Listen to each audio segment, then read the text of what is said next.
Hello, people.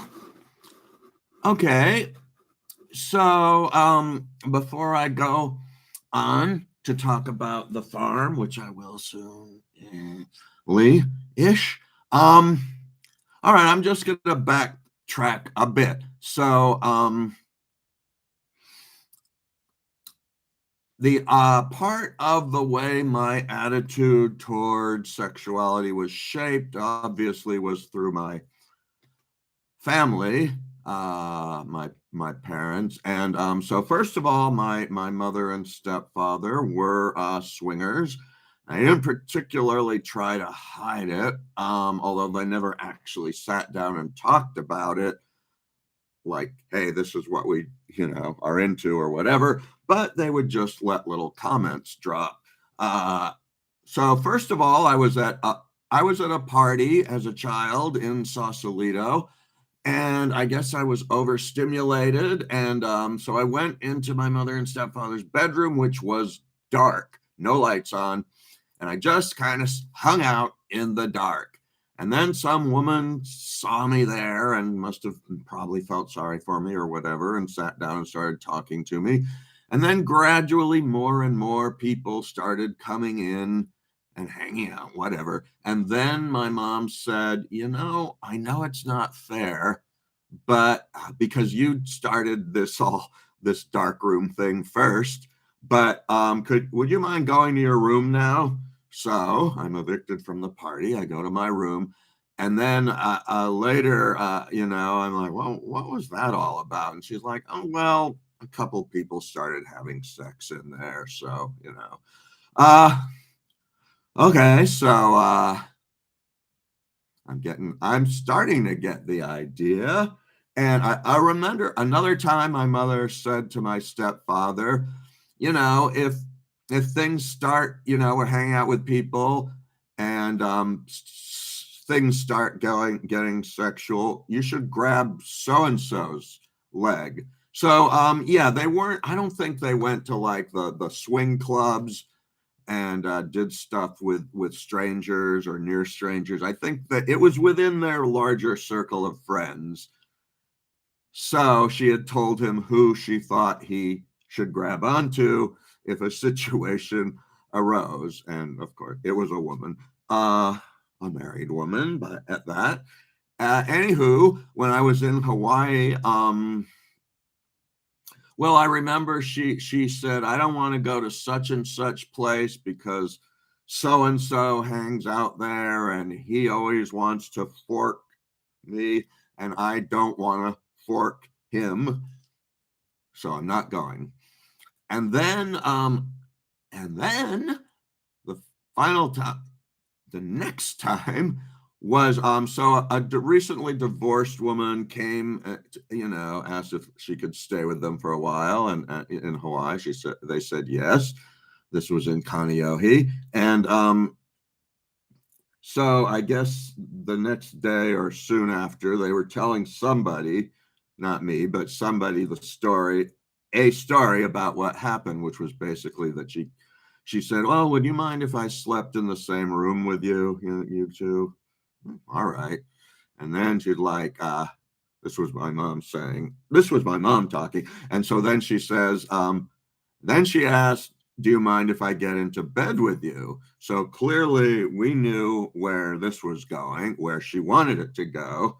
And then my stepfather said, yeah, but then after doing all that, when things finally started to get going, start to actually happen, she got up and left. So not too hard for me to get the general idea. Okay, so before I went to the farm, I was given some farm reading material that they put out, so I could sort of know what I was getting into, although I didn't, as I learned, because it wasn't really very, very honest, I guess. And one of them was some journalist had written an article about them, and they were mad, and they were writing this counter article and circulating it to the general, even, people who hadn't even read the original article.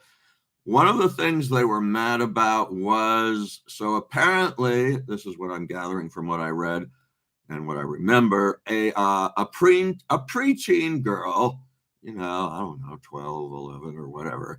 She was caught doing some kind of erotic activity with a boy, I think about the same age. And so what Stephen did, charmingly, Stephen Gaskin. So what they did, they had the big event of the week was Sunday services.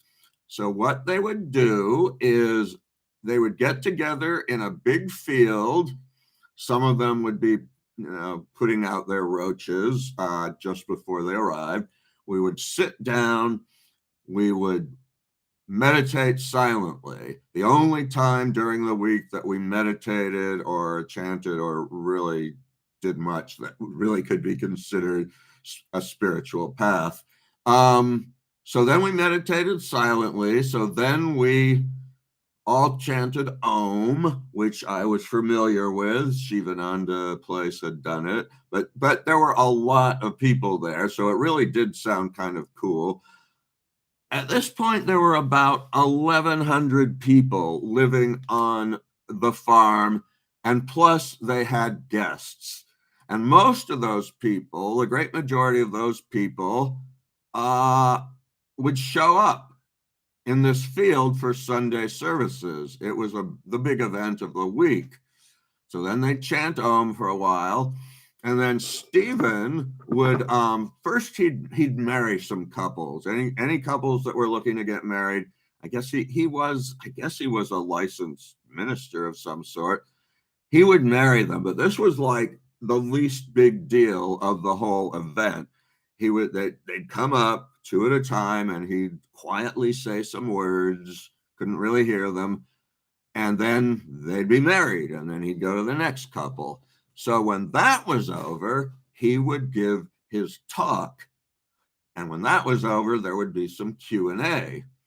So apparently after this girl was caught doing whatever she did, Stephen decided to discuss it in the at the talk at the Sunday services. So, almost everybody heard it, and he mentioned her by name. I did meet her later. She was one of the farm kids. She had grown up there. She wasn't like me, who got imported at an age where I was already a conscious person. No, she grew up there, and he talked about this and mentioned her by name. I mean, that's not cool. But so the journalist put that in his article, apparently, and they didn't actually deny that he said what he said. And I guess they really couldn't if he did say it, because there would have been a lot of witnesses. So he just was like, first of all, they said, so-and-so, whose ego you so greatly enhanced, and they put her real name in again. And this thing got mass distributed. The journalist had the decency and integrity to at least give her a false name, but they didn't. And when I read that, I basically went with their narrative that the article was BS, and I didn't believe it. I mean, I thought that whatever. Their narrative was that it was inappropriate. The article was incorrect and flawed, even though they didn't actually deny that he had said what he said. And later, towards the end of my stay at the time, I got to be the one who got mentioned during the talk in a negative way during services. But that's ahead. And so let me just briefly jump ahead to the attitude towards sex on the farm, because it was really confusing. So supposedly before I got there, it had been pretty freewheeling and, uh, I guess somebody called it balling in piles or something like that. But by the time I got there, it was not like that at all. Pretty much almost everybody I met, every adult, 20 and up, uh, was uh was married. If they came in with somebody, they would quickly be married. And if they weren't, they would, I guess, meet somebody there, be paired up, whatever, however it worked, and be quickly married. And then the kids would start coming. But they actually later wrote a book while I was there called Natural Birth Control. So that was the only kind of method that they used in terms of birth control, or were supposed to use, was this combination of the rhythm method and some stuff with thermometers and whatever. And obviously it didn't work because pretty much every couple, most of the, certainly all the ones I stayed with and a lot of others, they seemed to have about one child per number of years that they had been married, and often had another one on the way. So it was pretty conventional, traditional, I should say, not even conventional at that time, but really a traditional way of organizing your life, your family life, your sex life, and so forth. The teenagers, it was a bit different, and I'm saying this like from 13 to 19. They they weren't like encouraged to hook up, but sometimes they were, and it was sort of given some leeway, except when it wasn't, and there were no precise rules spelled out about how that was supposed to work. Ah, yeah. And then they said that the article greatly enhanced this girl's ego, which of course was supposed to be a bad thing. So I'm going to have to go on another tangent, a little rant, rap, whatever, lecture about the way that the word ego was used and misused during that time, where it came from and where it went. So originally, ego comes from the Latin when it was pronounced ego, as in the toasted egg treat that in the commercial had the kids saying, "Let go of my ego." That's how it was pronounced. And it literally just meant self. And interest in ego led to the writing of autobiographies. That started to become more of a thing. And so you could say that this whole YouTube channel I'm doing is an act of ego. And some people probably thought it was an act of ego in the first place, but maybe with a less positive connotation, or maybe not. So, anyways, and that's where it started. And of Freud, of course, he had a little holy trinity of ego, id, and superego. The id is the part of you with all the dark desires and cravings that doesn't care about society's rules. And the superego does care. It's the conscience. It's like the little devil and angels that sit on alternate shoulders in some of the cartoons.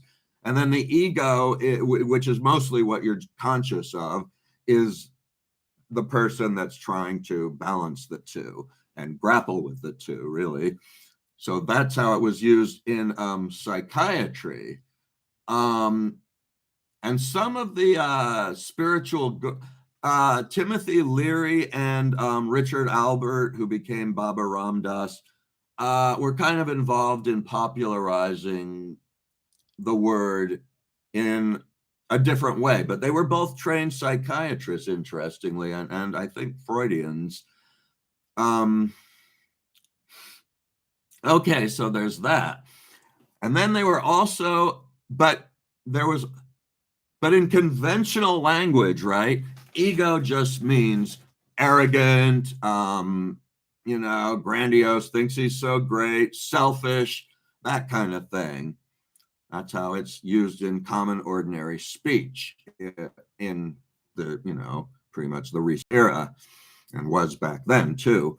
But then there were also these Eastern religion influences, Hindu and Buddhist mostly.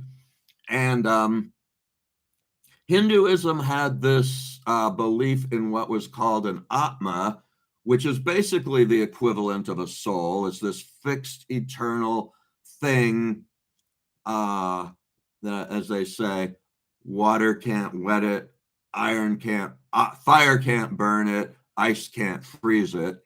It's eternal. And in some schools of Hinduism, particularly schools of Vedanta, there's this idea that it's a spark of God. Your internal soul is a spark that somehow got separated from God. In these schools of Hinduism, there's basically one God of whom the other gods are manifestations or something along those lines. So you're reborn for ages and ages and eons until you finally manage to reignite your Atma with the Brahma, which is the larger God, and that's liberation. Now, Buddhism rejected that idea, especially early, Theravadan Buddhism, which is the closest to early Buddhism, and early Buddhism.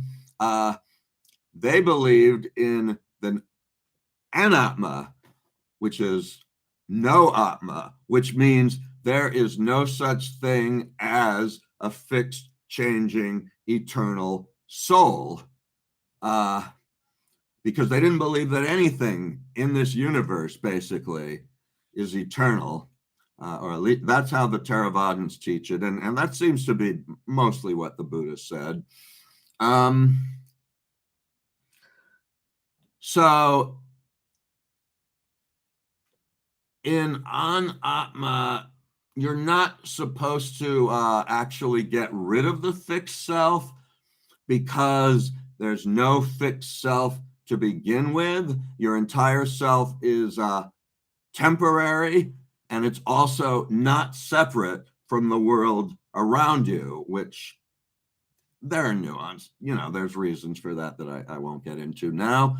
But you can't get enlightened until, you can understand intellectually that there's no fixed self and no independent self, but you have to do lots and lots of meditating in most cases to really know it, experientially know it.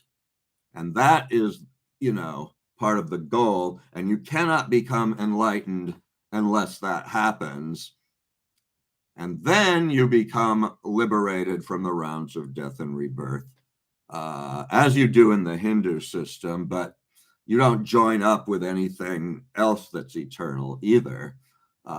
They believed and believe that there are gods, like beings that we would see as gods, that have long lives, wonderful lives, beautiful, sweet smelling, but eventually they die.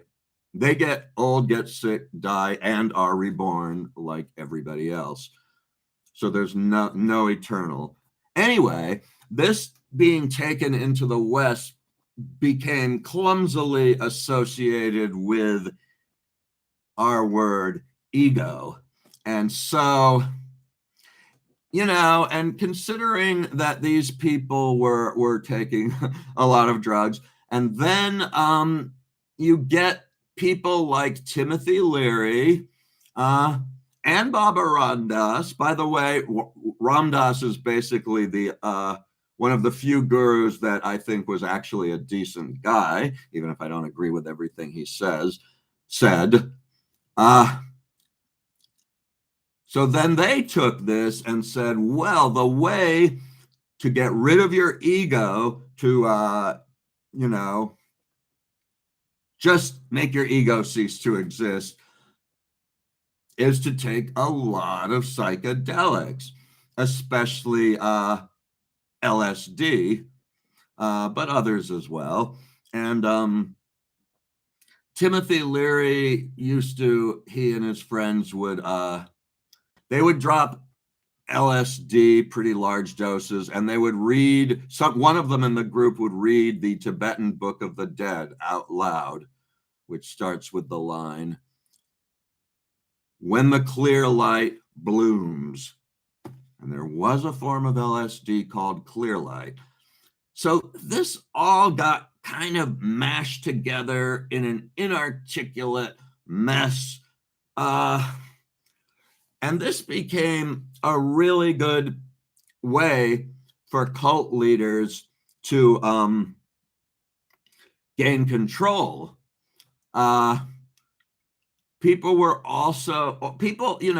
who had taken a lot of, largely a lot of psychedelics, including LSD, like it would awaken a desire to be spiritual, and it would lead to a feeling, largely I believe, delusional feeling, that you were highly spiritually elevated, you were enlightened or almost enlightened. You had all these profound insights, and you were going to live a great spiritual life after that.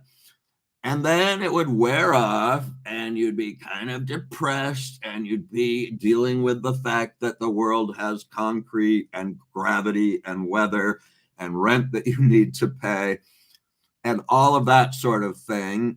And you're like, what? Well, and your ego was very much still there, as the term is usually used or often used. In this case, to basically mean your sense. It was used to mean so many different things, really. Your sense of self, but also your arrogance and selfishness and yada, yada. And so then these gurus would come along, and they would say, well, the acid opened up some stuff, but obviously it didn't give you all the answers. And but I can teach you how to live a spiritual life, and I can teach you how to get rid of your ego. And the way you would do that was by giving up really control of your life and your mind to the guru. There is a precedent for that. Guru yoga, which in Hinduism means you treat the guru like God, or consider the guru to be God. And in Buddhism, some schools of Buddhism, it's pretty similar. You consider the guru to be the Buddha, or the same as the Buddha. And so in both cases, you would basically take their words to be infallible, really. And so they're like, yeah, I'll help you get rid of your ego. And of course, these gurus who were doing that were extremely ego inflated, in this case, meaning arrogant, selfish, believing they could do no wrong, that everything that came out of their mouth was of divine origin.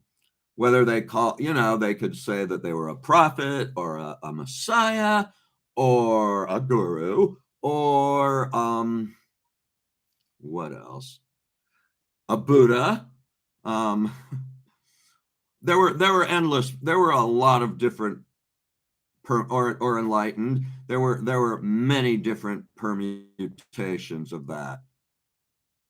But well, I don't particularly think it was good in Asia, but when that idea hit Western society, it was like, I think kind of like a disease that we didn't really have an immunity to, that whole way of thinking, and it rampaged through a lot of lives.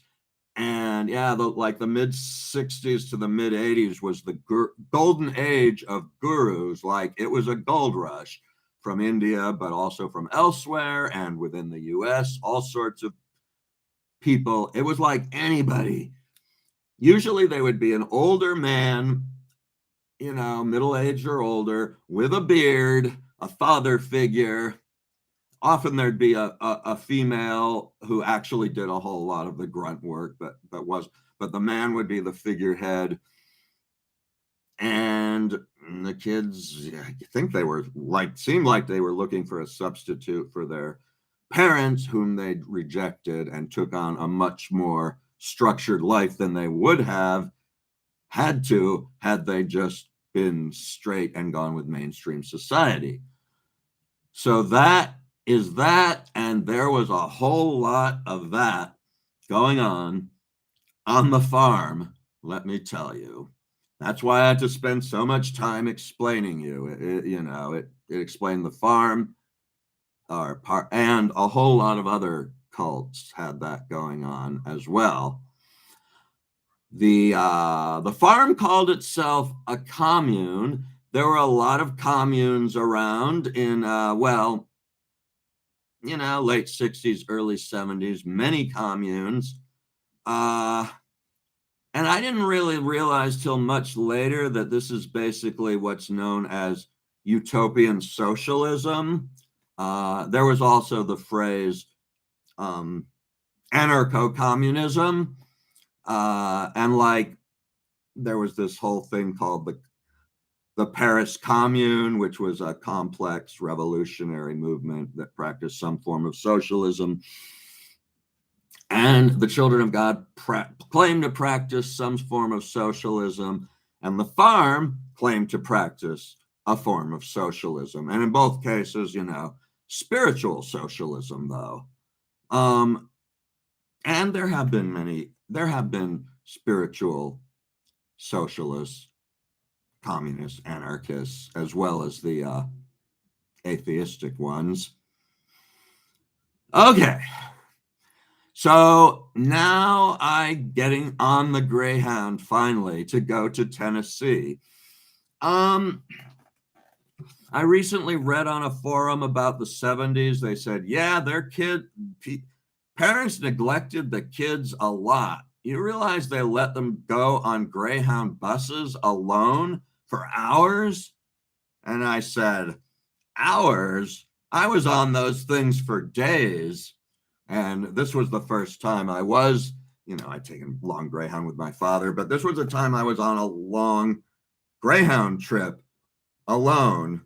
And while now I hate Greyhound and dread the idea of having to ever use it, my first trip I actually enjoyed. Maybe I was smaller, maybe the seats were bigger, but I liked going cross country and looking at the deserts and the rocks and all that empty space in the big part of the country. And then there were sometimes I'd see fields of sunflowers, and sometimes I'd see these tiny little fly speck towns that you just went past them. And I think, God, what would it be like to live in one of those towns? And how do they manage to do it? And plenty to think about. And then finally, I arrive in Nashville. Now, the old friend of my family used to be a mailman. They'd originally met him he had originally been a science fiction fan, and that's how they had met him. They were writers. He was a fan. Went to the same conventions and so on. And at that time, the farm had this idea. They had all these different save the world ideas, many of which were quite grandiose. And this was certainly one of them. They had one of their books they put out in the front. So they didn't believe in abortion, and they said, ladies, do not have an abortion. Instead, you can come to the farm and our midwives will deliver your babies for free and we will adopt them if you want. And then you can have them back if you want. Which seems like it might be a little disruptive to the lives of these little tykes. But that's what they did. And they had the kids they had begotten, which was a lot, and also the kids they had adopted, which was also a lot. And then in addition to this, they decided they would take on a bunch of problem teenagers, and mostly from kids who couldn't get along with their parents, like me. At least one of them was straight out of juvenile hall, and it showed. He talked about it. And then what? We were all supposed to suddenly become good kids, as Gaskin defined it, because we were in this wonderful spiritual environment. Well, as you might imagine, it didn't quite work out that way. And so don't forget, when I first was there, I was still identifying as a member of the Children of God and ascribing to their doctrine, which was a really off-brand, weird form of basically fundamentalist Protestant Christianity, although they didn't call it Protestant. And then it went even further off the rails, but that happened much later and I was away from it. So I'll call him Roger, the guy who was the friend of my family. Roger picked me up in Nashville, Tennessee. And like pretty much all the men on the farm, he had long hair and a long beard, because they identified as hippies. And I gradually came to believe that the long hair and beards were symbols of conformity rather than freedom. Because if they'd really been symbols of freedom, people would have had different lengths of hair. Some of them would have chosen to have long hair. Some of them would have chosen to have short hair. Some of them would have had medium. Maybe they would switch it around just for the heck of it. But that didn't happen. Everybody had long hair and all the men had beards if they were old enough. And so he said that, and they were vegans. They didn't call it vegan. They called it radical vegetarians because the term vegan wasn't in wide circulation. And you can't, if you're a vegan, you really have to be careful to have all your other food be very healthy and well balanced to get you all the nutrients you need from a purely plant diet. They didn't do that. So anyway, he said, well, we're going to the Taco Bell to have lunch. We have a deal with a guy who runs the local Taco Bell that we go to. He knows us and he gives us vegetarian tacos, which meant vegan tacos. So I'm like, sure, whatever, I'll take one. I want to eat. And I had not been eating vegetarian during the bus trip. But I ate this vegetarian meal and then off we were to the farm. And at first I slept on the couch in the house that Robert shared with three other wait, let me do the math here. Yeah, I think there were three of them, and their kids. They all had kids. Rogers had three kids and one on the way, and the others, I think, had one kid each. One, Yeah, possibly two. And all three of the women were pregnant. Uh, so that is one reason I mock the idea of the natural birth control book. But anyways, I slept on the couch and the walls were very thin. And all those three couples did the thing that married couples were permitted and pretty well encouraged to do. They were in other rooms, but they weren't quiet about it. And I, as a 13-year-old boy, did what most 13-year-old boys would have done under those conditions. Unfortunately, I didn't have anything prepared to clean myself. And so I kind of got on the couch cushions, and they realized that the next day, I think, or at least one of them did. And so, yeah, they should have thought of that first. But they didn't. And I stayed at that house. And you were all supposed to get a job. You were all getting food and lodging, and you were doing, and so that's how you got paid. Nobody ever got money for their job. And I decided to do the most obvious thing, which was to do the farming part of the farm. By this time, they already had things like a book publishing company and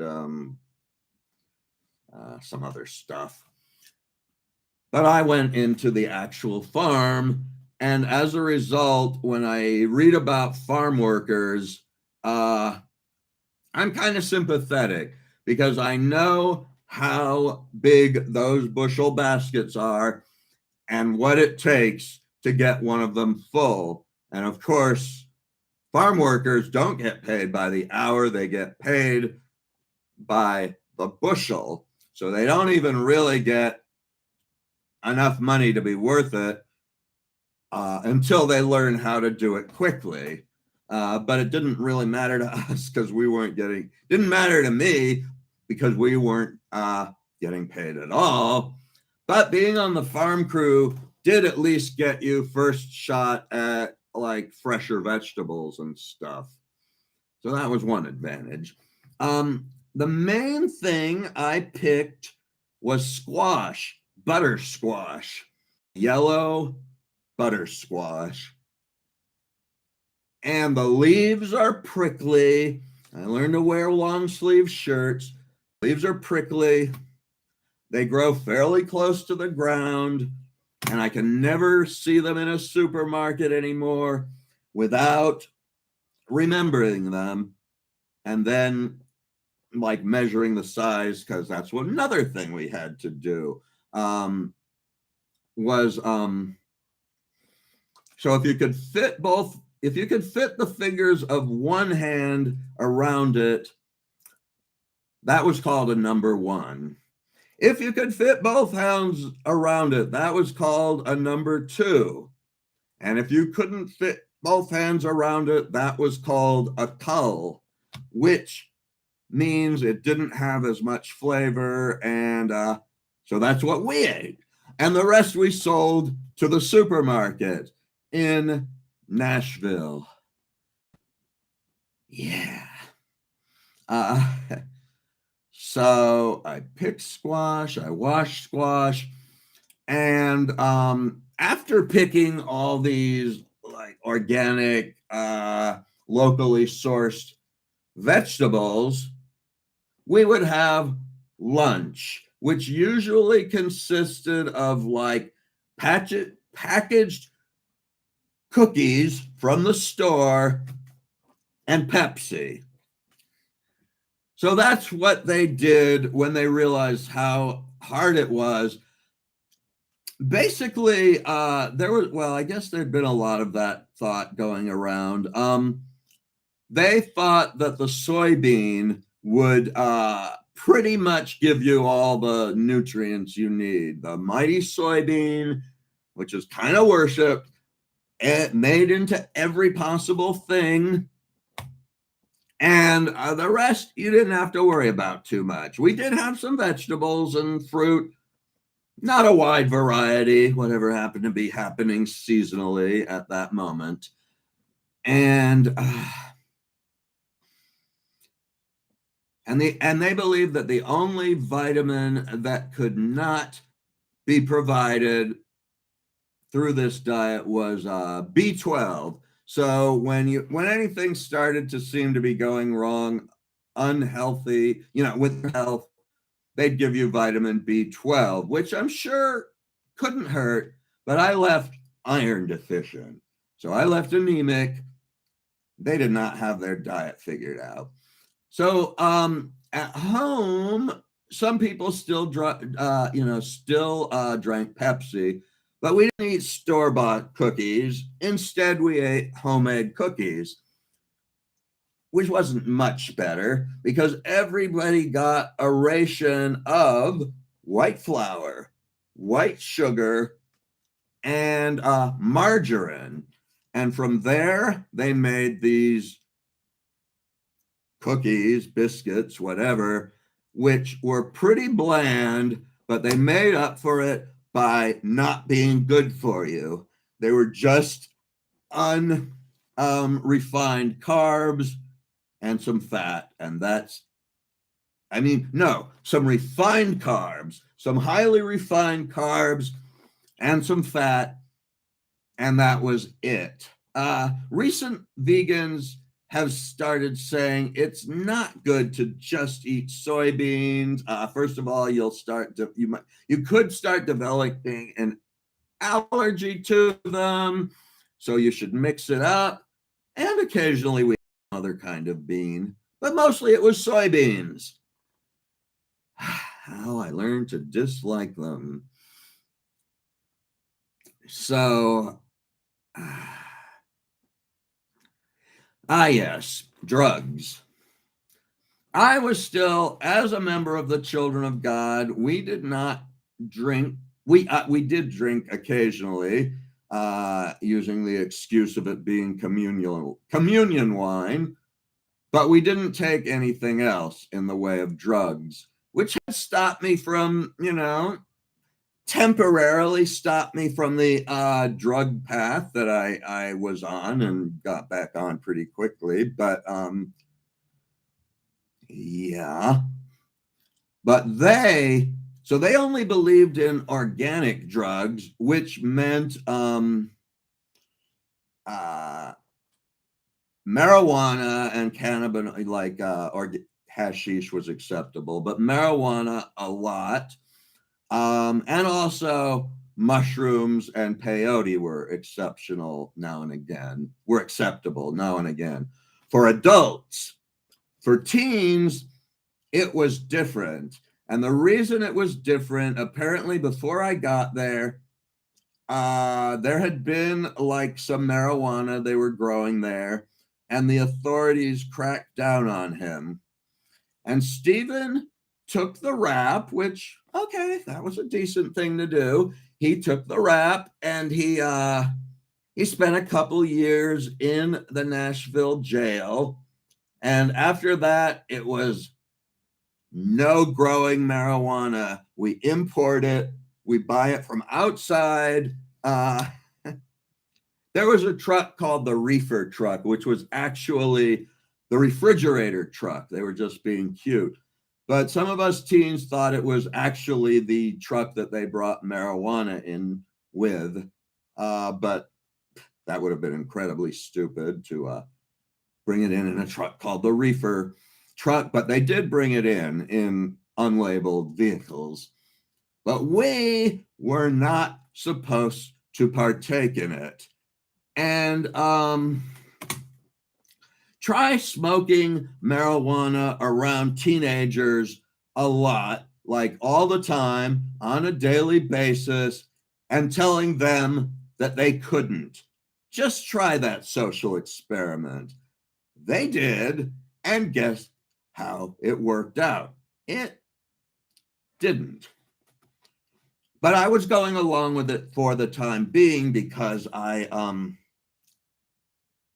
wasn't supposed to do it anyway as a member of the Children of God.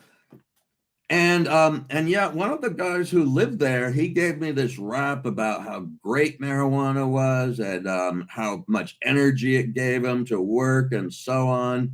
He was actually the coolest guy I met on the farm as far as adult farm residents. But yeah, and then I had a friend I was 13, he was 14. He was a believer in Timothy Leary and that hallucinogenics, psychedelics were great. And if you took enough of them, you would get closer and closer to the clear light, which they stole from the Tibetan Book of the Dead. Timothy Leary did and passed it down. Just as an offshoot, I think that Timothy Leary was either a narcissist or a sociopath. He designed a personality test as a psychiatrist, and when he got arrested, obviously for drugs, he went to prison. They gave him that same test, and of course, he had designed it so he could ace it.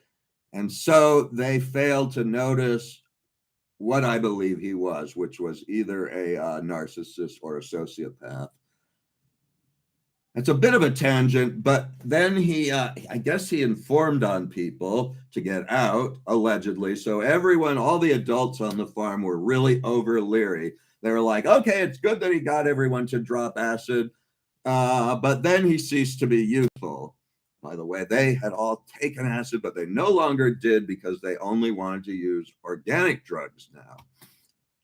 Well, this kid, let's call him Gus, was having none of it. He was a Timothy Leary fan. And he also was trying to convince me that I should start smoking marijuana again. And I said, no, I didn't really enjoy it. It was turning into a bummer every time. I don't even really like it, you know. But then I started meeting more teenagers. And here I'm talking about the shipped-in teenagers, which were a very distinct group from the, let's say, farm-raised teenagers. Yeah, very distinct group, even though they wound up throwing a lot of us together. Anyways, and I met these two. So there was this girl, I'll call her Vivian. She was 13. She came in and we went out to sit in a field and I gave her the whole Jesus rap. And he said, well, I really wasn't expecting this. And it didn't stick on her, and it didn't stick on me much longer either. And now that I think about it, if I had hit on her, that might have worked, but I didn't. And then this other guy who was 17, let's call him Mick. And the three of us kind of formed a trio. For a while, we were a trio that hung around together. Anyway, as I got more into the group of imported teenagers, they were stealing marijuana from the grown-ups and going out in the woods or wherever. Yeah, usually out in the woods. And there were a lot of woods there. It was in the middle of a big forested area, and they were smoking marijuana. Now, when I first arrived, I still had a Children of God mindset. So at one point, I looked out the window and I saw a vision of an angel. And the Children of God had said a prayer pretty often, which included the words, camp your angels round about me, Lord. So when I saw this angel, not sure which one, I thought, well, I asked him to camp angels around me, and there's one right there. So why should I be surprised? Flashing back to my father, I didn't put it together at the time, but I had it already embedded in my head, I think, from the prayers that my father used to say to me at bedtime when he was an Orthodox Jew, which involved surrounding me with the 4 archangels. So I had that mindset. So I did the silent meditation. I'd made a couple of attempts at meditation before, but none of them had really stuck. I remember sitting and listening to the cicadas, and this voice came into my head. It was kind of this Children of God style, apocalyptic, God-like voice. I'm not sure if I thought it was God, but maybe I did. It was similar to that. And it said, nothing that is shall remain unchanged. And I took that to mean that when I opened my eyes, everything would be completely different. But of course, they weren't. Now I know that, having been educated as a Buddhist, everything that is never remains unchanged. Everything is always constantly changing, so fast that we don't even notice that it's changing. The degree of solidity, staticness that we think is there is actually an illusion, to the point where we don't actually perceive things the way they really are, and the way we perceive them is kind of an illusion. But that doesn't mean that life's a dream. Oh, by the way, as regards the ego thing, in Buddhism, yeah, they talk about the ultimate and the mundane level, which means you realize that on the ultimate level, nothing is permanent, and everything is changing, and it's not as we believe it to be. But on the mundane level, you still have to be able to focus, function, remember where you put your begging bowl, and how to do your alms rounds, and how to wear your robe properly. Or if you're not a monk, you have to, like nowadays, you have to remember what your name is and your social security number and where you put your ID card. Even though you don't exist, you still have to function as if you did, because, well, as I believe, you do exist, just not in the way you think, which is permanent and unchanging. I'll get into that later more, probably. So I wrote a letter, very positive letter, to the children of God. And I think I wrote one to Elisha back in Hawaii, and she actually got back to me and said, your story was so inspiring. I've told it to many people. Because when I'd been in Hawaii, I had said that some of the stuff in the Mo letter I'd read was dumb, kind of stupid, I actually said. And when she, I was getting a ride home with her, she said, oh, now they're going to think you're a goat. Sheep follow as they should, but goats are always saying, but, which was me. And later, Stephen said something kind of similar. Where was I? Sheep, goats. Yes. So she was thrilled to pieces that I had become a born again Children of God member.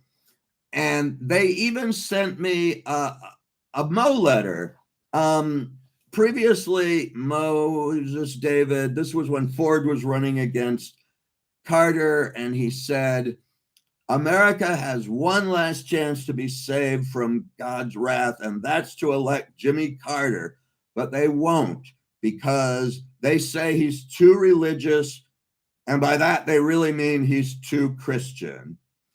A lot of people, my parents also thought he was way too Christian, but they ended up voting for him anyway, because they always voted Democrat and never Republican. So the next letter after Carter had won said, well, Jimmy Carter got elected. I didn't think he would, but this is only going to delay and not prevent God's judgment on the United States. Always had a way to wriggle out when his prophecies didn't come true, which they mostly didn't. So when my teenage friends showed me this joint they were smoking, this is what I'm building up to. This joint was basically represented a fork in the road, because the children of God said, don't do drugs. And also the farm said, minors under 18, don't do drugs. If I hit on that joint, I would have to stop considering myself to be a member of the children of God, and I would be in the rebel camp on the farm, the counterculture within the counterculture. As somebody later said, that makes me a counter-revolutionary, which, given how that word has been used in communist nations, I am pretty proud to have worn the label, to have been given the label counter-revolutionary at this time. So I was still hanging out with Roger and his friends, but I was hanging out with these two teens and this other teen and just some general other I think pretty much all the most or all of the imported teens wound up rebelling against the farm's rules sooner or later. And why wouldn't they? Because we had rebelled against our parents, and we'd rebelled against society, really, mainstream society. And why did they think we would just, in a docile manner, learn about all these incredibly strict rules and just say, oh, okay, oh, all right, that's what I'll do then. Right? So anyways, I smoked a joint and was no longer a member of the Children of God and was now a member of the farm counter-revolution. And one of the rules was that you could not leave the farm without permission. You couldn't go to the store. Like, you couldn't walk to the nearest little grocery store without getting in big trouble if you were caught, as I discovered. But my friend, what did I call him before? Starts with a G. Anyway, let's call him Greg. He showed me how to do this thing so they had a gatehouse. It was called the gatehouse. And this was like the border checkpoint. You were supposed to check in with the gatehouse whenever you came in or out, whether you were a visitor or a resident. You didn't have to get your passport stamped, but it was kind of that same feeling. Stephen, by the way, he preferred to be called Stephen. He didn't believe in nicknames, so a Bob would become a Robert and so forth. But then when I was there, they had all gotten into CB radios because most of them didn't have telephones. And by the way, they also didn't have indoor plumbing. They had outhouses. That would kind of prepare me for what was to come after that, after the farm and some other stuff. I joined with Greg, sneaking through the woods around the gatehouse. That wasn't so hard to do. And so I met the Walker clan. And these people were East Tennessee locals. I know the word hillbilly can be used as a pejorative. I don't really think of it as one. Literally, all it means is they moved to hills and their Scotch-Irish ancestors supported William of Orange back in the UK, and that's William became Billy, so they were hillbillies. Be that as it may, they followed every stereotype, darn near every stereotype of that subculture. And by the way, at least back then, hillbillies and rednecks were two distinct classes. They were both basically poor white people who lived in the southern United States mostly, but they were different. So the rednecks, they were more densely populated, and they had a lot of bigotry and prejudice and bias against outsiders and, races and religions and lifestyles and so forth. Whereas hillbillies were far more isolated, didn't really have opinions about politics. Maybe at most they had opinions about the local sheriff, if that. And they didn't, prior to us being there had been so few visitors that they tended to take people as they came, one at a time, and not lump them into some larger group, which I've noticed tends to happen. Like if you're a member of a minority group and there's hardly any other ones, they'll treat you fairly well. You're kind of exotic. You're a bit of a celebrity. Whereas if there's two large different groups, like ethnic groups, then it's much more likely to be a clash. So the hillbilly population was pretty small, as it had been before, but there hadn't been us to totally overwhelm them, have the power to elect the local sheriff, and so forth. Yeah. So Grady Walker was the dad of the family. He was 85. His wife, Flossie, was 35. 50-year difference. I have nothing against May-December romances, but that does seem to be a bit much, especially when you consider that her oldest child was 18. So you can imagine what their ages were when they got married in the first place. And they had three, I think 5 kids. Yeah, 5 kids. And they chewed tobacco. They smoked tobacco. They chewed tobacco. They hunted. They used, they didn't hunt as many as some of the others. I heard there was one of the neighbors, which I never met, named Homer, an old man who, he was more the classic thing of he ate possums and squirrels and raccoons and snakes, bush meat like rural poor people do in most of the world. until they, at least until they get hooked on processed food, which is usually a downgrade in their nutrition level. And that was kind of the walkers had kind of already gone that route, so they were eating bacon,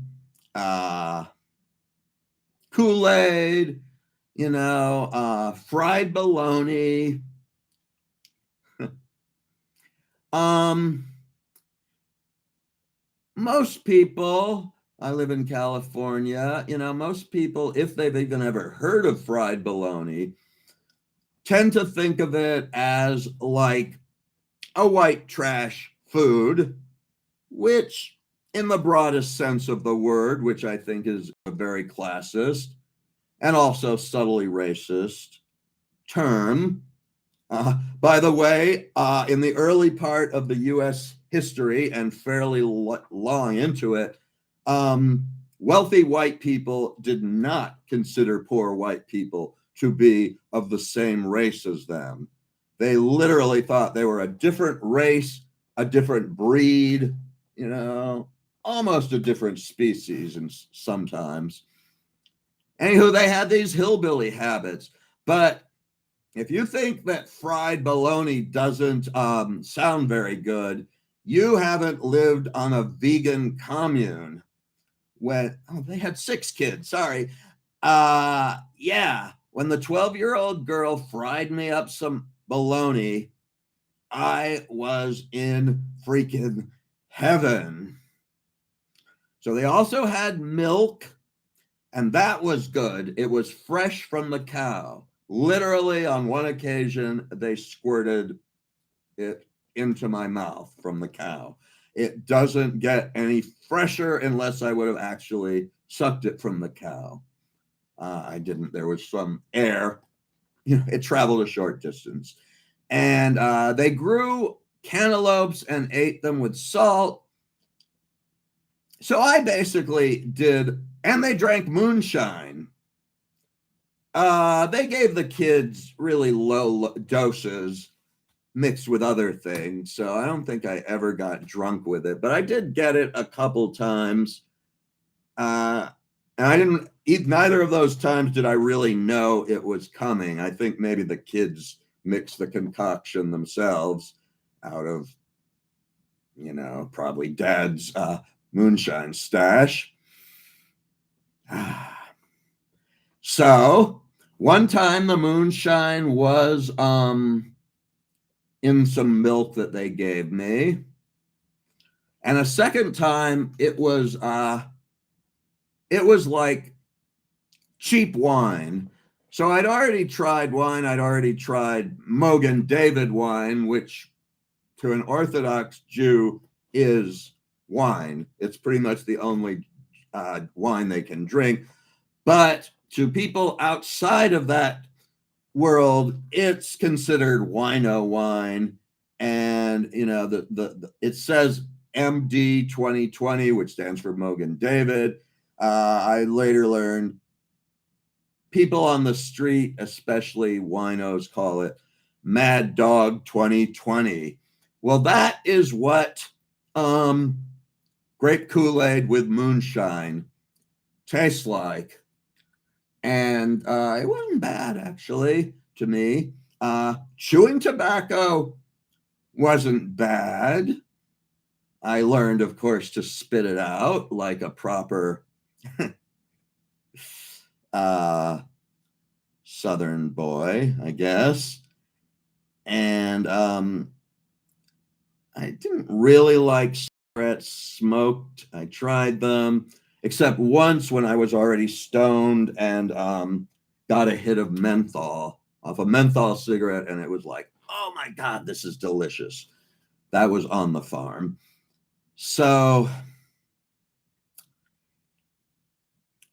I really liked going there. I liked getting the protein and calcium, which my body, as I later learned, clearly needed. I wasn't just being a brat by seeking out this forbidden food. My body was telling me, hey, we got to get something beyond this endless stream of soybeans, white flour, white sugar, margarine, Pepsi, that kind of thing. We need something else, and the occasional bit of fresh vegetables or fruit, but a very limited variety. So that's what my body told me to do, and I did it. Now, the second time I went to the Walker's house, I did it the way I was supposed to and asked for permission. And they said, okay. But then a couple hours later, they came by in their truck and picked me up and took me home. Guess they didn't want me to bother them. But I was like, what the hell is this? That wasn't a proper visit. So I never did that again. I just snuck through the woods. Now, as far as farming, picking squash, sometimes tomatoes, sometimes green beans, washing squash, sometimes potatoes, sorting squash. It was hard work, but I didn't really mind at first. But the thing is, the farm had a culture of chewing people out, grown-ups, adults, whatever people did wrong or were received to do wrong. They called it telling you where it's at, which they considered to be an act of compassion. And it was kind of like reading you. Anybody could do it, anywhere, anytime. You didn't have really any privacy, so anything you said to your friends, unless you were out in the woods, would be heard and commented upon vigorously. So basically, I got chewed out while I was working for the farm crew. And so this created the old dynamic. I had really been giving it a fair shot, getting a job, unpaid, putting my all into it, and I was still getting chewed out.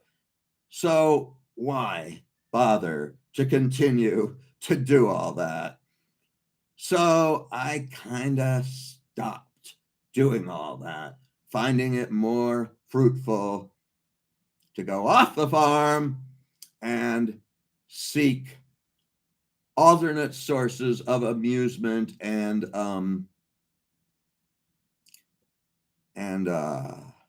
nutrition. And I was in the ironic situation of I was sneaking over to the hillbilly folk to be free, to have freedom from the uptight, authoritarian hippies that I was living with. I do remember one of them saying, you don't know what it was like in the 50s. Almost nobody had hair below their ears. And I was thinking, well, so what? You weren't supposed to have hair below your ears then. Here now, you're not supposed to have hair above your ears for very long. So what? What does hair length really have to do with anything? I was learning that the hippie costume did not necessarily add up to the full hippie attitude, philosophy, what have you. On another occasion, Danny Walker, the oldest of them, asked me if I'd like to try shooting a shotgun, a rifle. And I'm like, okay. This was the one and only time in my life thus far that I have ever fired a gun. He taught me how to brace it properly against my shoulders. Fortunately, I was aiming it more or less at a tree. I pulled the trigger, and there was this huge kickback.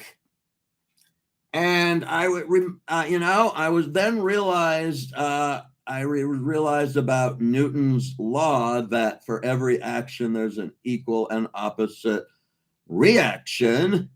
The force required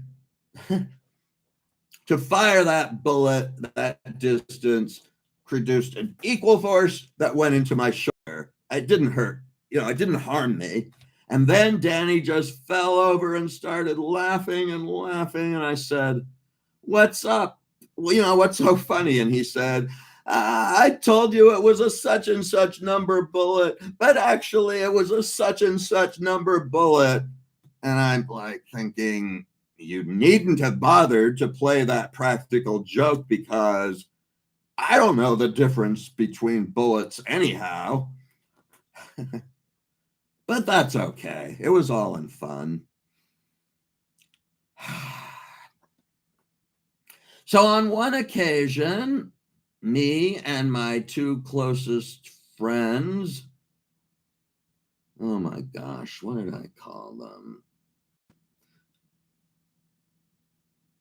Victoria. Look, anything that starts with a V and an M was them. So right now I can't remember the pseudonyms I'm coming up with. Right now I'm going with Vivian and Morris. So the three of us, we decided to go on a quest to do this absolutely forbidden thing of walking to the local grocery store. We figured out which way to walk. We walked a ways down the side of the road. We found the place. Vivian bought ice cream. I was more practical. I bought milk and maybe some kind of processed meat, but I was actually not looking for sweets. They were already giving us sweets. I was looking for nutrition. So we were in hog heaven in this tiny little, really not very big local grocery store. And then we turned around and walked back, and they spotted us on the road, and they took us back, and we were in so much trouble. I mean, I'd been going to the grocery store since I was 6, 7 by myself. Yeah. And at that point, they actually separated the three of us, and then they wound up kicking the other two out. So I'll have to do some out of sync to before that. But at that moment, I was in so much despair, because it was like this was the family friendship circle I had left, and they separated me from them.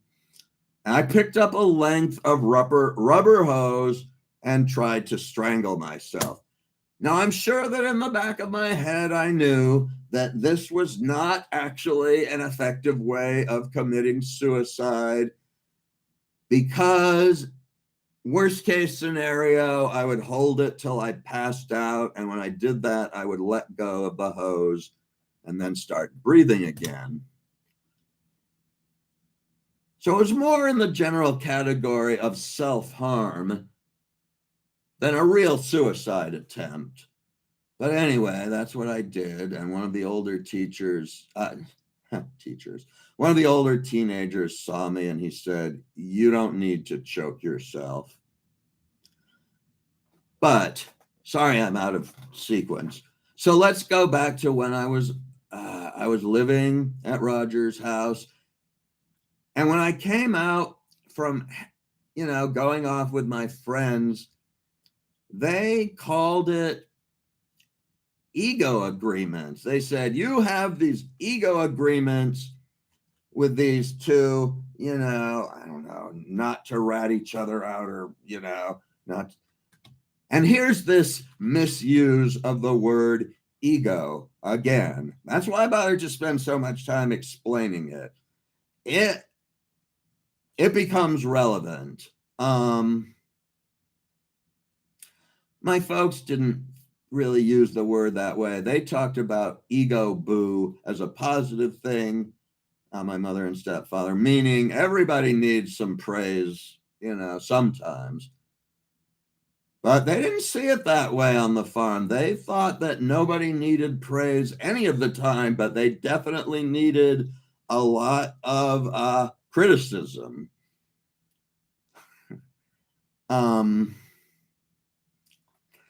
Anyways, I wasn't really getting along with them, especially not with Roger. So they also pushed me out to the place where the majority of the other teenagers lived. And this place was called the Adobe because it was a house made out of adobe. The farm was into generic names back then. First, they had, the farm. As my father said, there are no other farms. Their tofu company was called, their nutritional yeast company was called Good Tasting Nutritional Yeast, which was a misnomer.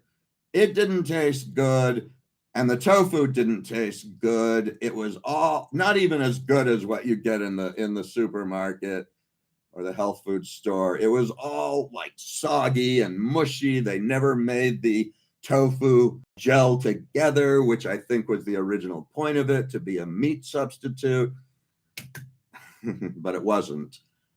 All the food was pretty bad, is what I'm saying, except for the fruits and vegetables, what I could get.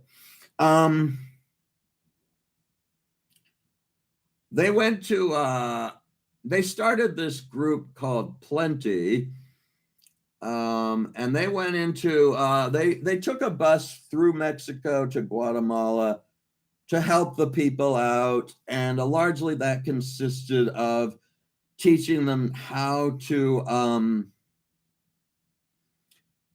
make soy milk stuff primarily, which may have been of some advantage to them. The Mayans, they already ate beans and tortillas made out of their Indian corn meal, which was I think that's a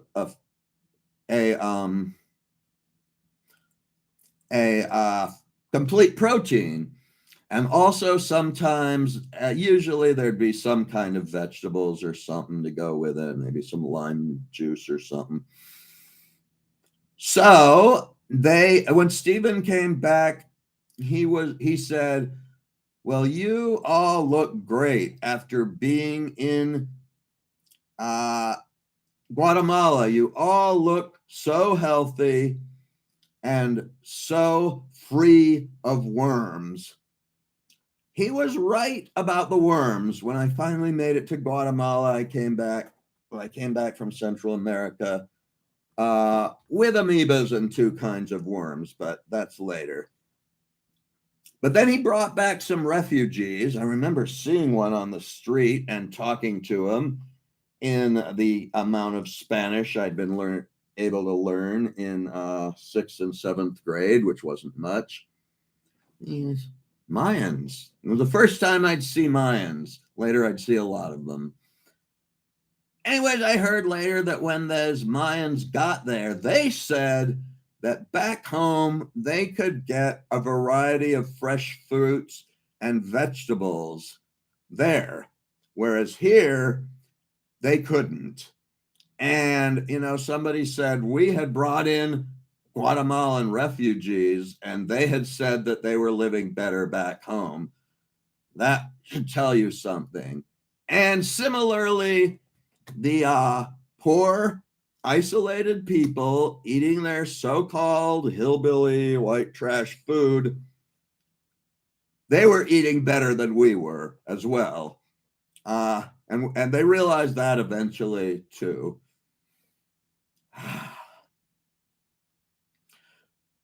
So they sent me to the Adobe, and I continued to go sneak out, often now by myself, and to visit the Walkers. Grady Walker took a disliking to me. I remember him saying, "Now looky har, I've had just about enough of you." So whenever I do my fake, hillbilly accent, it's not just from the cartoons. I'm sure that's influenced it, but it also was influenced by the real thing. They all talked in a thick Appalachian dialect. So he tried to chase me, but he was 85 and I was 13, so he could never catch me. But it did make the visits a bit awkward. So one of the girls, age, what was she, 17, 18, she said, "I've got an idea. Why don't we disguise you?" So she rubbed my arms and hands and face with mud and had me go over to him and pretend to be a black kid. Now I know that dressing in blackface is not cool and never was, but I wasn't doing this to entertain people, although I think the girl was largely doing it to entertain herself. I was really trying to disguise myself. So I went up to the guy and I didn't know I was doing some kind of awful fake black accent and so forth. I mean, I knew how Black Americans talk, but still, I don't think my impression was very good. And he said, "Pull up your sleeve." And I'm like, "Oh shit, if I pull out my sleeve, he'll realize I'm white." And he said, "You're wavering and all." So he didn't go for that. But I think the girl who put me up to it had some fun out of it anyway. So please forgive me, world, for having done that. So then she came up with another plan, which was tell him that you're your identical twin. This sounded ridiculous. I mean, it sounds ridiculous now, but I said, "Oh no, I'm not Ethan. I'm Ethan's twin." Unbelievably, he bought it. He believed me, and he was chill with me being around after that.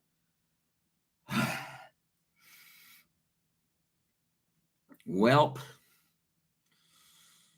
What else happened? Oh, yes, I remember I went further afield.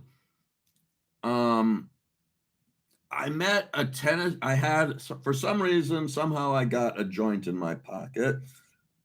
And this Tennessee kid, teenager, took us to find some local old man.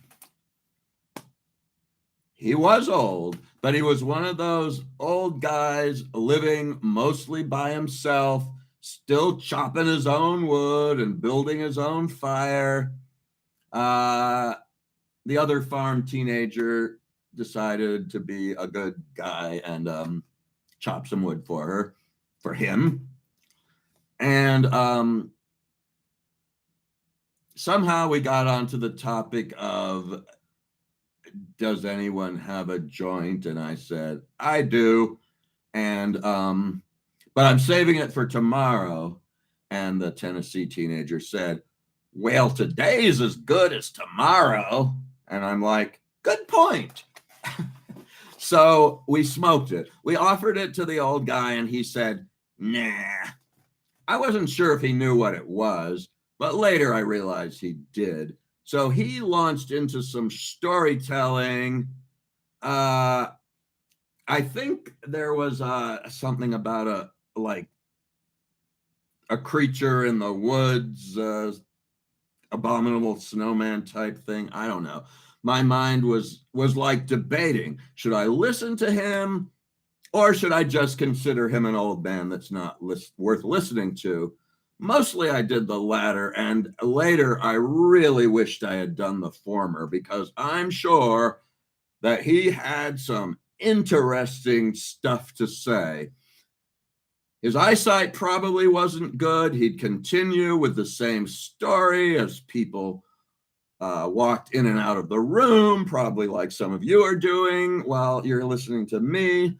And but at one point, I think he was talking about some bar in the middle of nowhere, some bad bar, a bar where bad guys went. And he said they was smoking marijuana and everything else. And then I realized, oh yeah, he knows what it is. He definitely knows exactly what it is that we're smoking here. And he chose not to. But like, there's this kind of backwoods anarchism among some of those isolated Appalachian folk that I kind of respect. I think it may be largely gone. I've heard now that it's really different because they've gotten they've gotten cable, they've gotten TV. They had no TV then, and I think we had barely any either. We had radio. So then they started watching Fox News, and then they started, which was like another germ that had been introduced from the outside that they didn't have an immunity to. And so then they turned really conservative and basically started identifying as rednecks and thinking that way. The original rednecks were, well, I don't know when it started, but they were striking coal miners in Appalachia that wore red bandanas. So they weren't a right-wing group at all, but it got appropriated to mean that. Where am I? Oh, yeah. And so I'm sitting there high and only catching bits of what he's saying. That was probably part of the reason I also didn't really follow what he was saying. But then he said, when you're on control, by which he meant parole, when you're on control, you can't have a beer, you can't fork a woman, which I think he was wrong about the second thing, but right about the beer part. People have been taken back to jail and prison for violating parole by drinking any kind of alcohol. So he said, you can't do nothing. If I was offered 1 year of jail or 5 years of control, I'd take the year in jail. So yeah, there was this anti-authoritarian tendency, which I related to. And that's kind of why the people off the farm struck me as free people, and the people on the farm were, the authoritarian form of socialism. Of all the communes that were happening back then, most of them failed. But unfortunately, the egalitarian ones failed first. And it was because, there were no rules, there were drugs, there was like basically open, people could come and go, and there weren't many rules and so forth. So they fell apart first, and only the authoritarian ones lasted. And a father's friend of mine, of his, said that that's why he decided, when he realized that, to become an individualist. But the authoritarian ones eventually collapsed as well. So speaking of a little miniature authoritarian state, I finally did find a gig that suited me. Again, I worked at the gas station. I was by myself most of the time. I learned to fill gas, which was pretty easy then. I've kind of forgotten how. I think they changed it. And the rest of the time, I was alone with myself and the cash register. People didn't use money inside, but they did use money paying for gas, or at least some of them, the visitors, whatever, did. So I realized I could steal money. And I did. And I was right next to the Walker's house. I was on like the Mexico side of the border, or I could walk. I was on the middle of the borderline. I was on the borderline. And so there was Danny Walker, the older one. And I said, hey. I said, here, take this money, go to the store, get me some canned tuna, milk, and bread, and bring it back to me, and keep the change. And he did that. Now, I think I only did that once, but look at what is being replicated from the communist bloc nations, what is spontaneously starting to arise. First, like fake jobs where you don't have that much of an incentive, or you're totally corrupt and dip into the communal funds that are supposed to be communal.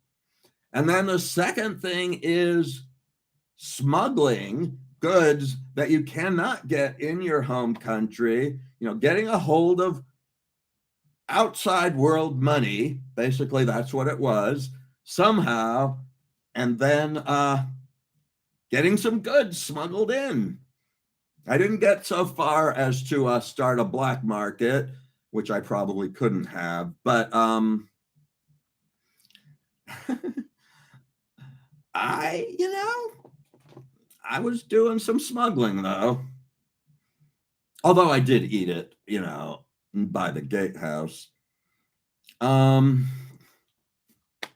And as somebody said, well, I thought you were going to say you were smuggling in, you were getting him to buy candy, stealing money and telling him to buy you candy. But no, you were getting staples, which is true.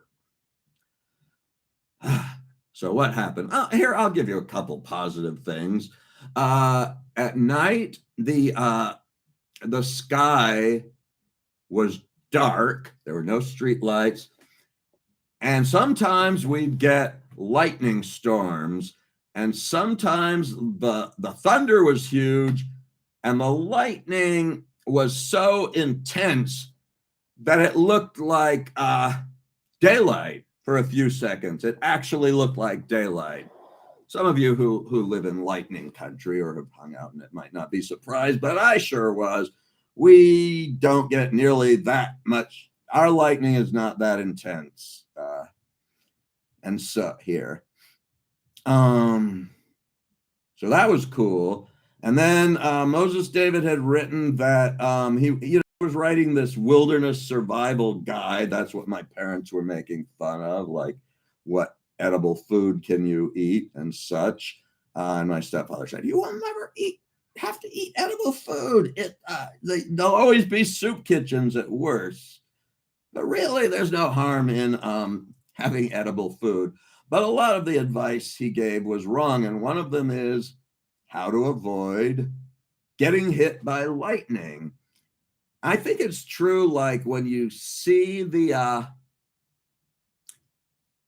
when you hear the thunder, you can count the seconds before the lightning, and that gives you an idea how close the lightning is.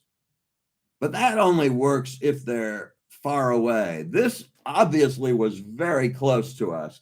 Anyway, the pamphlet concluded with, and if you hear lightning, you hear thunder and see lightning, you don't have to worry about anything because you have just been killed by lightning and you're going up to heaven to meet Jesus. That turned out not to be true. I heard thunder and saw lightning at the same time and lived. That was positive. And then another positive thing, there was this kid who arrived from outside, about 12 years old, mostly a totally obnoxious kid.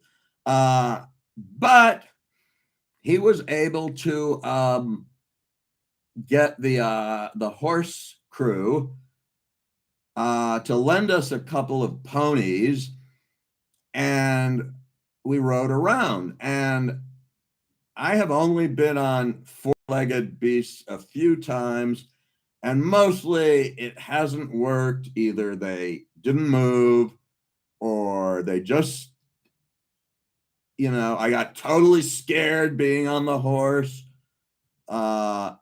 In Mexico, one even bucked me off, a donkey. So this is really the only real positive, equestrian activity I ever did. And we rode all over. And then I got off and realized, hey, if you walk a lot, your legs get sore. But if you ride a horse or pony a lot, your butt gets sore. But then I took that kid to meet the walkers, and he got into an argument with them really quickly. So it made me ashamed to bring him. But maybe before or after that, he said, hey, can I ride one of your horses? So they had a cow and a couple of horses. And they said, okay. Yeah, sure, go ahead. And he got on. I think they didn't like him by this time. He got on. It started running. It ran through the branches, causing him to get scratched, and then bucked him off, and then stepped on his back. I am so lucky that he did not get crippled. Talk about being in real trouble. But he didn't. And someone who knows about horses, I told that to, and she said, those horses probably weren't even broken. And when they said you can ride them, what they meant was, if you can ride them, you can ride them. So, but I did have fun riding the ponies. And another time I tried to work for the horse crew. I did some legitimate work. I carried big, 80-pound bales of hay. I was small. And once I was trying to carry some boards, but one of them fell. I dropped it. It bounced and hit me on the side of the head, teaching me something I did not know, which was that wood bounces. And there's some other stuff that happened. I wound up getting a hold of some other drugs besides marijuana, including smoking peyote ones. But I'll leave that to another time because, God darn, this is an hour and 44 minutes long. So if you're still listening, I appreciate it. Okay. Bye-bye.